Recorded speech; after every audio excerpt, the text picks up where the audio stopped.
اسی حوالے سے کالز وغیرہ بھی تھیں. آئیے خلیل بھائی سے پہلے علاج جانتے ہیں. ایک میسج میں مزید پڑھ دیتا ہوں خلیل بھائی. کہا جا رہا ہے کہ والدہ کی عمر جو ہے 60 سال ہے اور گھٹنوں کا درد ہے. اس کے حوالے سے بھی ارشاد فرمائیں. صلو علی الحبیب صلی اللہ تعالی علی محمد صلی اللہ علیہ وسلم.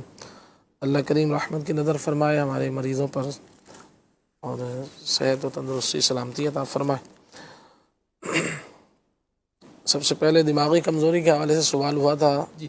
تو اس کے لیے آپ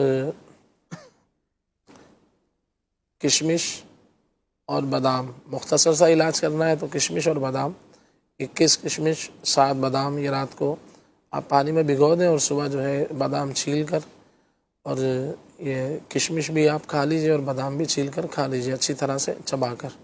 دماغی کمزوری کے حوالے سے انشاءاللہ فائدہ ہوگا.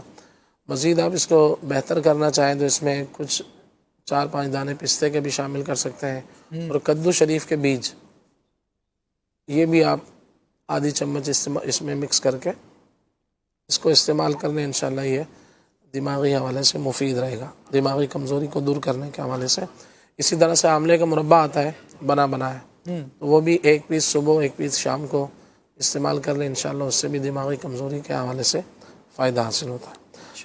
باقی تھا کہ بالوں کو جیسے زور سے اگر باندھ دیا جائے تو بال کھچ جاتے ہیں تو اس کا حل یہی ہے کہ آپ اس طرح سے نہ باندھیں کہ بالوں میں کھچاؤ پیدا ہو. تو یہ نہیں کہ درست طریقہ نہیں ہے، درست طریقہ استعمال کریں گے تو انشاءاللہ ایسا نہیں ہوگا. تو اس کو دیکھ لیں. اسی طرح سے آنکھوں کے گرد سیاہ حلقے تو یہ خون کی کمی سے بھی ہوتا ہے. اسی طرح سے کھانے پینے کی بے احتیاطیاں جو فاسٹ فوڈ وغیرہ کھایا جاتا ہے چکنائی والی چیزیں تو اس سے بھی اس طرح کے معاملات ہوتے ہیں. تو ایسوں کو اگر چاہیے کہ اگر خون کی کمی کے باعث ہے تو پھر انجیر کا استعمال کیا جائے. ہر کھانے کے بعد 2 انجیر استعمال کر لیں تو انشاءاللہ اللہ نے چاہا تو آہستہ آہستہ ہی بہتری ہو جائے گی اس میں. باقی انار بھی صبح شام 1 استعمال کر سکتے ہیں تو یہ بھی اس کے لیے مفید رہے گا. ویسے خلیل بھائی یہ اس کا اچھا علاج ہے یعنی دیر پر انشاءاللہ رہے گا جیسے آپ فرما رہے ہیں کہ کمزوری دور کر دی جائے. لیکن ایسا بھی ہوتا ہے بھئی یہ کریم لگا لیں، یہ کریم لگا لی آپ نے اور وہ جو کالک تھی وہ ختم ہو گئی، جو ہلکے تھے وہ ختم ہو گئے. لوگ اسے کافی سمجھتے ہیں. دونوں علاج میں کون سا زیادہ بہتر رہے گا؟ ٹیمپریری تو ظاہر ہے یہی ہے. اس میں ایسا ہوتا ہے کہ زیادہ تر جو معاملات ہوتے ہیں وہ بیرونی وجہ سے ہوتے ہیں، اندرونی وجہ سے ہوتے ہیں، بیرونی وجہ سے نہیں ہوتے. بیرونی پر تو صرف ظاہر ہو رہا ہوتا ہے. جی جیسے کسی کا تھوڑا سا یہاں پر کوئی ہلکا سا کوئی زخم لگ گیا تو کوئی ٹیوب وغیرہ لگا لیں گے یا جو بھی اس پہ لگانا چاہے تو اسے بہتر ہو جائے گا. بعض اوقات دانے ہوتے ہیں جیسے گرمی دانے بعض نکل رہے ہوتے ہیں وہ کسی بیرونی وجہ سے نہیں ہوتے، وہ اندرونی وجہ سے ہوتے ہیں. تو زیادہ تر جو امراض کے اسباب ہوتے ہیں وہ اندرونی ہوتے ہیں. سبب ایسا جسم میں پایا جا رہا ہوتا ہے جس کی وجہ سے ایسا ہو رہا ہوتا ہے. تو یہ آنکھوں کے گرد جو سیاہ حلقے ہوتے ہیں اس طرح ویسے بھی لوگ چہرے پر مختلف جو ہے وہ چیزیں استعمال کر رہے ہوتے ہیں حالانکہ اس کی وجوہات کچھ اور ہوتی ہیں. تو وجوہات کا علاج کریں گے تو انشاءاللہ فائدہ ہوگا نہ کہ صرف علامت کا. اچھا نیند کم لینے سے بھی آنکھوں کے گرد ہلکے ہوتے ہیں؟ جی کہا جاتا ہے کہ جیسے رات کو دیر سے سونا یا رات کو نہ سونا تو رات کی نیند کی اپنی جگہ ایک اہمیت ہے. ایک طریقہ کار یہی ہے کہ رات کو سویا جائے تو اس کے مطابق عام روٹین سے ہٹ کر بندہ چلتا ہے یا پھر کھانے پینے کی بے احتیاطیاں ہوتی ہیں جس کی وجہ سے یہ ہوتا ہے. تو اپنے روٹین کو صحیح کیا جائے اور کھانے پینے میں غذا پہ توجہ دی جائے. خون کی کمی ہے تو اس کو دور کیا جائے تو انشاءاللہ یہ مفید رہے گا. اس طرح سے اگر وہ بیرونی طور سے کچھ لگاتے رہے تو کچھ دنوں بعد پھر ہو جاتا ہے اور پھر ایسا بھی ہوتا ہے کہ وہ بازاری کریمیں ہوتی ہیں بیچنے کے لیے وہ فوری اثر تو دکھاتی ہیں لیکن اس کے بعد جو ہے اپنے گہرے اثرات چھوڑ جاتی ہیں. چہرہ جو ہے وہ عام طور سے ایسے لوگوں کا دیکھا ہے کہ پھر وہ کچھ خراب ہو جاتا ہے کہ بعد میں پھر وہ اور بھی کریمیں لگاتے ہیں تو صحیح ہو نہیں پاتا. بہرحال کریم والے کے آپ مستقل کسٹمر بن جاتے ہیں. جی تو پھر وہ ایک کی خرابی دور کرنے کے لیے دوسری لیتے ہیں پھر اس کی خرابیاں سامنے آتی تو تیسری لیں گے. صحیح. اس سے بہتر ہے کہ بندہ اپنی غذا پر توجہ دے لے تو انشاءاللہ بہتری ہو جائے گی. ماشاءاللہ. اور اسی طرح سے ہاتھ پیروں کی انگلیاں، تو خون کا سرکولیشن کچھ کم ہوتا ہے تو اس کی وجہ سے بھی ایسا ہوتا ہے سردی کے موسم میں. تو سب سے پہلے یہی ہے کہ سردی سے بچنے کا اہتمام کیا جائے، مثال کہ دستانے وغیرہ پہنے جائیں صحیح. تو تاکہ اس طرح کے معاملات نہ ہوں. تو پھر بھی اس کے ساتھ ساتھ جو ہے آپ یہ کر سکتے ہیں کہ 1 کپ نیم گرم پانی لیں، اس کے اندر 1 آدھ چمچ، 1 چمچ 2 چمچ یا آدھا چمچ اپنی طبیعت کے اعتبار سے اس کے اندر شہد ملا لیں.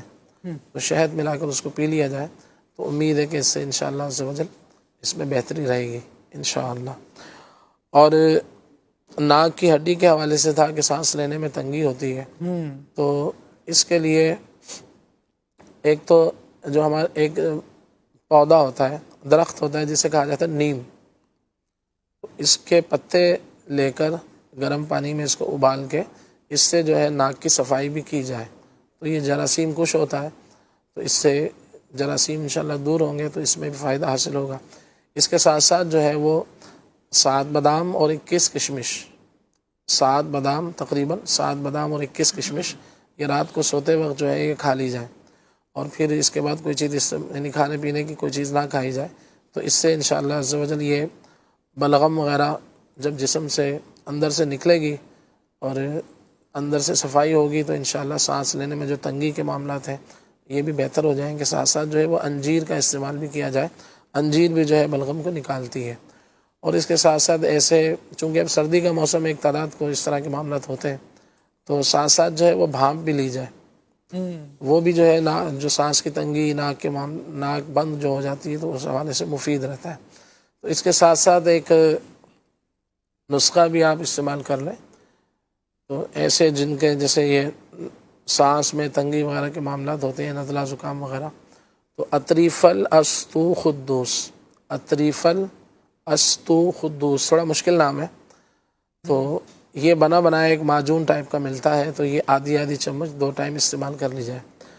یہ اگر آپ نہ لینا چاہیں تو یہ اطریفل استو خدوس نہ لیں تو صرف استو خدوس، یہ ایک جڑی بوٹی ہے استو خدوس، تو یہ لے لیں تقریباً 7 گرام.